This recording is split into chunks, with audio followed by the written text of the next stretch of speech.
مصاحبه محترم سلام مصادواری یک بار دیگر با یک لکچر کوتاه در مورد DBT و طریقه تشخیص ازی در اولتراساوند یا تشخیص ترومبوزهای وریدهای عمیقه در خدمت شما هستم. امیدوار هستم لکچر را تا آخر ببینیم. این لکچر حاوی محتویات خیلی ساده است که دکتر صاحبا وقتی که در کلینیک یا شفاخانه خود اگر امکان داشت ماشین اولتراساوند را پیشان باشه میتونن به خوبی تشخیص کنن تا DBT را نزد مریضای خود ببینن و یا اینکه رد کنن. تا آخر اگر توجه کنین برای شما مفید خواهد بود.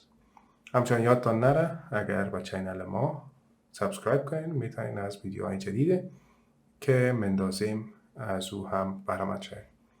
DBT چی است؟ DBT عبارت از ترومبوز یا با وجود آمدن ترومبوزهای عمیقه در وریدها می باشد. این ترومبوزها وقتی به وجود میاد در صورتی که اکثرا سرعت بازگشت خون به قلب کاهش می‌یابد که دلایلش میتونه مکانیکی باشه، مانند سفر کردن در توسط وسایط نقلیه بیشتر از 6 ساعت یا توسط هواپیما یا طیاره. همچنین نزد کسایی که زیادتر در جای افتادن و حرکت ندارن، مانند مریضای مزمن که مشکلات مثلا سیستم عصبی دارن یا ای که نمیتونن حرکت بدن، کسایی که عملیات شدن به تقییم عملیات‌های بزرگ، همچنین کسایی که امکان امراض خون پیشان است، مثلا پولیسیتیمیا، کسایی که امراض سرطانی دارن میتونن در سیر مرض در وقت تداوی و در وقت کیموتراپی اینا پیشان DBT تشکیل کنن. همچنان در قبل از این کسایی که مثلا تشخیص نشدن و میاین با یک لوحه DBT پیشان باید در نظر گرفت که پیشان کدام علائم دیگه سرطان است یا نه. همچنان خانم‌های حامله، کسایی که هستن که اینا هم از جمله گروپی هستن که فشار یا سرعت بازگشت خون به طرف قلب که نظر به موجودیت حمل میتونه کاهش داشته به حساب کاهش پیدا کنه و از طرف دیگه خانم ها میتونن مشکلات در تحصیل خون داشته باشن که باید در نظر گرفته شود. این گروپ مریضایی هستن که اکثرا وقتی که لوحه DBT با لوحه DBT مراجعه میکنن شامل یعنی گروپ ها اکثرا هستن. علائم کلینیکی DBT عبارت از احساس گرفتگی یا درد در عضلات همون طرف است که مصاب به DBT میشه. اکثرا در اطراف سفلی است و در این وقت احساس در ناحیه پایانتر از ساحه‌ای که DBT موجود است میتونه زیادتر باشه، شدید باشه. وریدهای سطحی میتونه پرومیننت باشه یا متبارز و از طرف دیگه وریدهای خود رنگ طرف به خاطر دم شدن خون در اون طرف میتونه یک اندازه تغییر کنه. میتونه اندازه خود ساق تغییر کنه، اگر بالا بره میتونه وریدا به اصطلاح ترومبوز زیادتر شود و همین علائم به طرف بالا بره. خطر که به این مریضا هست است در صورتی که تداوی نشه، امکان بزرگ شدن ترومب است، امکان از است که ترومب قسمت جدا شود و با سیر وریدی دوباره پس به قلب برسه و به سیستم دوران کوچک. در صورتی که اگر وریدی یا علقه وریدی به اصطلاح کوچک باشه، سبب بندش بعضی از شرايين ریوی را میکنه که امکان داره از یک اوسط تنفس کم شروع شود و اگر علقه بزرگ باشه میتونه سبب بندش سیستم شرايين ریوی را به وجود بیاره و سبب کلاپس دوران کوچک شود که منجر به مرگ مریض میتونه شود. برای دریافت DBT اول لازم است آناتومی سیستم وریدی امو طرفه که ما اکثرا طرف اطراف سفلی است باید ما یک بار دیگر ببینیم. ورید فیمورالس کامونس در قسمت بالاترین قسمت از در نوع گراین دیده میشه، در نزدیکی به شریان فیمورالس کامونس. شعبه میته به نام شعبه وین سفین مگنا که این شعبه در خط یک وین سوپرفیشیال است، اما قسمت های پراکسیمال یا نزدیک به تنه ما این مهم است. اگر در اینجا ما ترومب دیده باشیم امکان از است که بالا بره ورید فیمورال سوپرفیشیالیس که اسم غلط است یا مسنومر است، در حقیقت یک دیپ وین است، ورید عمیقه است که پایان میاد.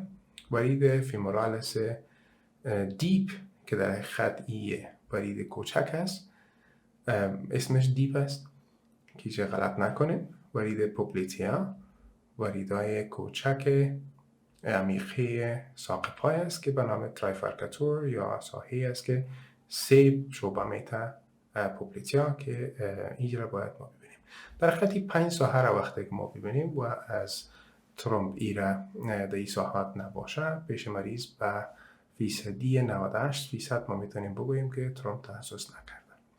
وریدهای سطحی مهم نیست، امکان داره که ما ترومبوفیلیبیت ببینیم، اما ترومبوفیلیبیت وریدهای سطحی از نظر کلینیکی آیز اهمیت نیست مانند ورده عمیقه.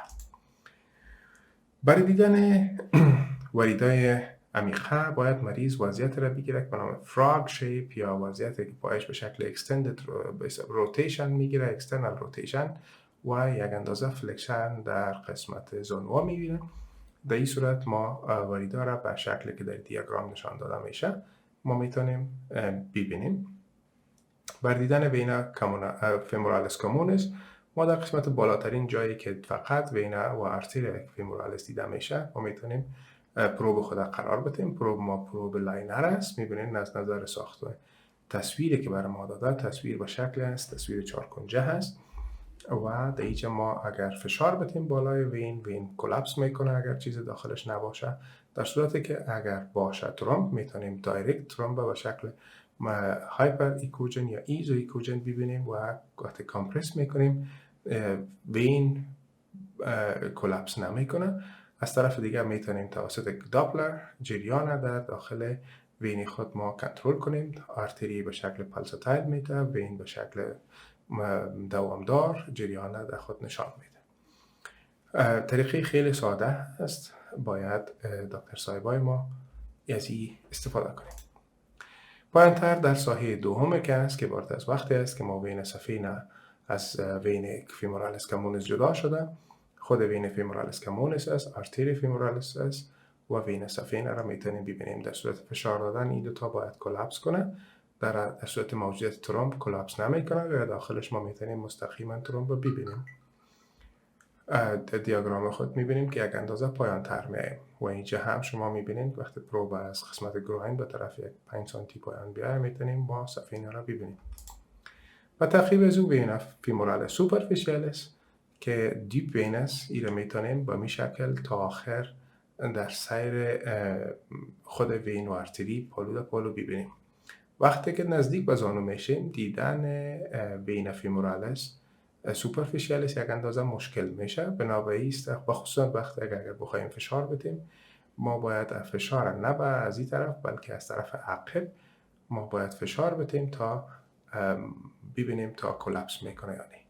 پایانتر از او وین پوپلیتیا است که در این حالت ما پروب خود به شکل ارزانی در قسمت مفصل از خلف مفصل قرار میدیم. در اینجا بسیار خوبی میبینیم که وین ما هست، آرتری ما هست، پوپلیتیال آرتری و وین و کلاپس میکنه در صورتی که اگر داخلش ترومب نداشته، تشکل نکرده باشه. پایانتر از او سایت ترافرکوشن است که فقط 1 یا 2 سانتی پایانتر ما میتونیم ببینیم وقتی که وین ما جدا شده و آرتری ما هست. میتونه داپلر داشته باشه یعنی رنگه جریان ببینیم، میتونیم کلاپس بده در صورت فشار و در صورتی که اگر موجودیت ترومب درش باشه ایزو یا هایپر ایکویک متریال یا مواد را داخلش میبینیم که کلاپس نمیکنه، دلالت به ترومب میکنه. دیدن ترومب میتونه به شکل دایرکت ویژوالایزیشن قرار گفتم ایزو یا هایپر ایکویک باشه یا به شکل ایندایرکت توسط فشار. در اینجا فقط وین ارتری فیمورالس است، ارتری و وین فیمورالس است و اگر اندازه احساس میشه که در وین فیمورالس چیزی هست وقتی که فشار برش میتیم به حدی که ارتری ما اندازه کلاپس کرده اما وین ما کلاپس نمیکنه، دلالت به موجودیت کتله در داخل وین میکنه. همچنین augmentation with color doppler وقتی که داپلر وقتی بالش قرار میتیم میتونیم اگر ترومب ببینیم جریانش در کجا هست، ترومب یا قسمی هست یا ترومب کاملا گرفته کل ساحه را. در اینجا امکان داره که یک ارتفکت باشه اما دیدن توسط کالر داپلر بسیار کمک میکنه. ای بود همین لکچر کوتاهی که در مورد دیویتی ساخته بودم. امکان داره که دکتر صاحب هم از این بهره بگیرن و با دوستان خود، در صورتی که اگر براتان مفید بود شریک کنینش. یادتان نره که با چینل ما هم سابسکرایب کنین تا از ویدیوهای جدید هم مستفید شوین. شب و روزتان خوش. خداحافظ تا ویدیوی بعدی.